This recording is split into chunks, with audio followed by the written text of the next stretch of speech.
welcome back. Max here. And today I wanted to talk to you guys a little bit about the dynamic weather within Battlefield 1. Now, it's not really, I'm not going to say it's been a hot topic because it hasn't. And I personally believe that it contributes a little something to the way that the game plays and, adds that different dynamic to it and gives you a different feel and a different vibe on the map. But I was playing on Fail Fortress, and the game you're playing, the game you're seeing in the background is me playing on Fail Fortress. Got this gameplay a couple of days ago, and the fog descended almost right from the get-go, and it got me thinking as to is this dynamic weather in any way, a good thing in the game? Is it something that's actually helping the team, or is it helping anybody, or is it purely there for from more of an atmosphere type of deal? And so I thought to myself, well, this game played off, and I thought, well, it's going to be a little bit frustrating because I like to obviously snipe, and with a scope on your gun, you can't really see very far with the fog on the ground. So it forced me to change up my game style and play a different rifle and all that kind of stuff. And that's absolutely fine. When it forces you to do something else and change up the way you play, that's great. That's a benefit for the game. But in my mind, I'm thinking, well, it'll clear in 3 or 4 minutes, and we'll go about our day, and I'll switch my weapon back. But as the game progresses and as the death count, rocked up and people were miraculously appearing out of nowhere, part of that was the fog and part of it was DICE's ropey spawn system. But it just went on and on and on and on and on. And I very, very much urge you to look at the time clock. Now, I am going to have to edit this down. I would love to put the full gameplay up there, but to be honest with you, it wasn't particularly great in terms of gameplay, but it does really give a clear indication of maybe that this dynamic weather event is a problem within the game, or maybe it just needs to be cut back a little bit. And I know DICE posed a question on Twitter last week asking for community feedback as to some of the changes they would like to see within the game, and I think this one's definitely been overlooked. Quite literally, the fog is on the map for this game for a full 19 minutes before it lifts. Now, the game, I think, only ran after that on for another 4 or 5 minutes. I can't remember. I'd have to have a look at the clock at the end of the game. But it went on for 19 minutes. I'm like, really? Do we need fog on the map for 19 minutes?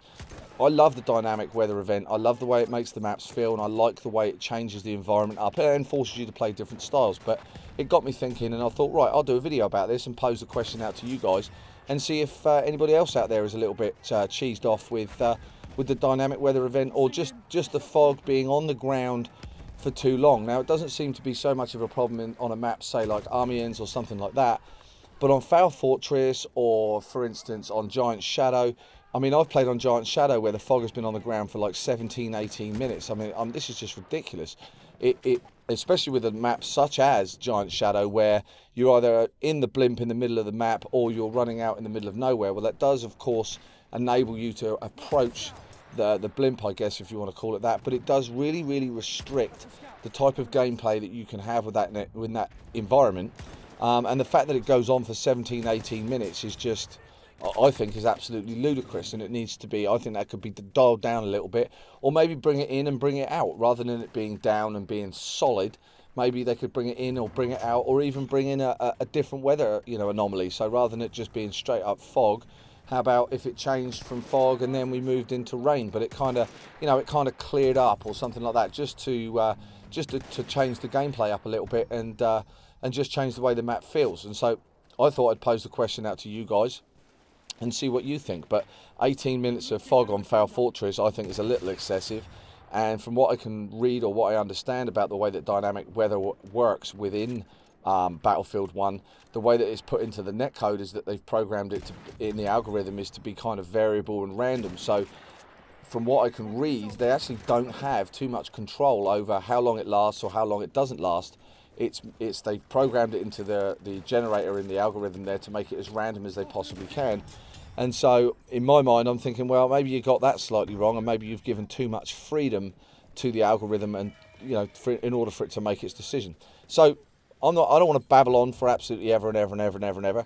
I just wanted to pose the question out to you guys, make a short video, and just and ask you guys if you felt the same way, or whether or not, you know, it's just me bitching and whining again. But it's certainly something they've asked for our feedback, and I think that the dynamic weather certainly needs to be dialed back. I've seen a couple of other people make comments about it in the past, but I don't remember anybody really making any kind of video about it and actually posing the question out there. So I thought I'd ask you guys and see what your opinions were.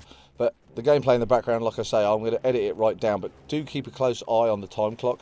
18 minutes of dynamic weather on the ground in terms of fog, absolutely ridiculous. And then I'll clip in at the end of the video, I'll clip in the what happens when the fog lifts and the fog of war clears, and then you can, you know, kind of get a feel for what a drastic impact it has on the gameplay, and the way that people then start playing the game and moving around the map rather than sitting in corners. And watch out for the camper on the cliffside. I mean, he was up there the entire map and tried to do it even after the fog clears, which kind of made me laugh. But look out for that. It's kind of an interesting gameplay, and it's kind of a quirky anomaly. But I just thought I'd pose the question out to you guys and see what you thought. So that's enough of my babble all about weather. Let me know in the comment section what you think, whether it's bad, whether it's good, whether it should be changed. And as usual, I will see you on Tuesday for another video. And in the meantime, ta-da!